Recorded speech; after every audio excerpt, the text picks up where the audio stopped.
Christian Novels Audiobooks, The Story of Wayne and Jean Vozzolo, The Cross Penny, episode number 74. Wayne stopped again by the kitchen and made a quick phone call before he met Mark out by the fence line. Mark and Wayne talked for a little while and then spread out pretty evenly, with Mark in the white truck in the middle and Wayne down a little further. Soon the local sheriff's officer showed up and met Wayne and Mark inside the property line. He too parked away from the main road just like they were, hidden behind straw bales. A little while later, that same car Mark was looking out for pulled up and the driver brazenly drove out into the field. The driver stopped and three young men jumped out and raced around spraying the adjacent plot, laughing while the driver destroyed as much produce as he could by driving over it. Mark heard one of the men say, "The Vozzolos are going to bite the dust one way or the other."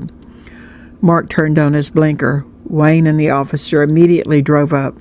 Mark drove the white truck into the field, blocking the car in front about the same time Wayne blocked him from the rear with his truck. "All four of you, show yourselves and come out with your hands raised," the officer bellowed through a bullhorn. They did. Wayne looked at the car closely with his flashlight. A small parking decal had the logo from the company lowballing him. "Officer, look at this decal. This company requires parking decals on all their vehicles, even their tractors and farm equipment," Wayne told him. "So noted." The officer pulled out his radio mic from his shoulder while keeping his gun pointed toward the four men. "If you move so much as a little finger, I will shoot." Wayne and Mark grabbed the handcuffs from my belt and handcuffed two of them. While they did that, the officer called in on his radio. "This is Unit 8 out at the highway edge of Vozzolo Produce. I need a tow truck to impound a car, and I need backup to arrest 4 men.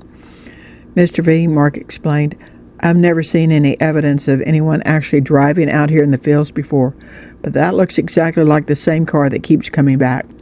Officer, you ought to stick around if you can. Probably some others will show up just to steal produce," Mark suggested. Within an hour, the car had been towed to the impound lot and the 4 transported to jail. "Okay, same way as before," the officer directed. They all got into the same positions and waited in the silence. By 2 o'clock in the morning, the officer had arrested 7 more people in 5 different cars, none with a logo decal, but all with boxes and baskets.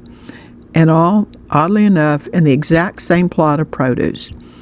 After the second request for backup, the other officers decided after they booked someone into jail, they would just wait around the corner out of sight. After the last arrest, Mark told Wayne and the officer, "I'm sorry, guys. I am so tired that I simply must go back and go to bed." "Okay, you've earned it for sure," Wayne patted Mark on the shoulder. I knew it was bad, but I didn't know it was this bad. This area they destroyed was a special order and was scheduled to be picked this week because a purchaser wanted it very young at premier quality. We don't normally plant this because it's so expensive to grow. "Look, Wayne, we have basically set up a sting operation here tonight. We'll stay as long as we can and see how well the fish are biting." "Thanks. If you're staying, then I'm going to bed too." Wayne crawled up in his truck and followed Mark. On Sunday morning, the 3 amigos quietly got ready and went to the mess hall to eat breakfast. They then went to an early morning youth group meeting at church with Chester and his family. Wayne waited patiently, occasionally nodded off himself as he waited for the young man to wake up from his very much needed sleep. The guys left a clean set of clothes for him with a note. "Sean, this set of clothes is for you to wear today. Take a shower and put them on before you go eat breakfast. Hope you like our shampoo. You are now one of the 4 amigos." After Sean got dressed, Wayne said, "Sean, let's go on over to the mess hall and get some breakfast. Like I told you last night, my name is Wayne Vozzolo and my wife is Jean, and you at a place called Vozzolo Produce." Jean met them in the mess hall. "Good morning, honey." Beth said she just wanted some toast and coffee at the house. "Goodness, are you fully awake?" "I don't think so," Wayne admitted and laughed as he yawned. Then he kissed her good morning. But this young man had nothing to do with that. He got a real good night's sleep until I woke him up just a little while ago. "I went fishing with Mark. The sheriff's officer joined us, and we caught a bunch of fish out by the fence line last night.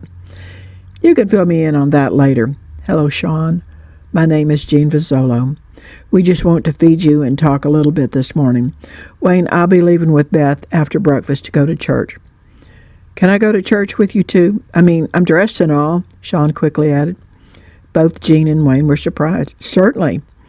At church, Sean chose to sit with the three amigos, the other young people, including the twins. Sean's story was one they had heard so many times before. Turn 18, become homeless because your foster family abandons you to a bus station where the bus dumps you in the middle of nowhere, penniless, hungry, and often late at night.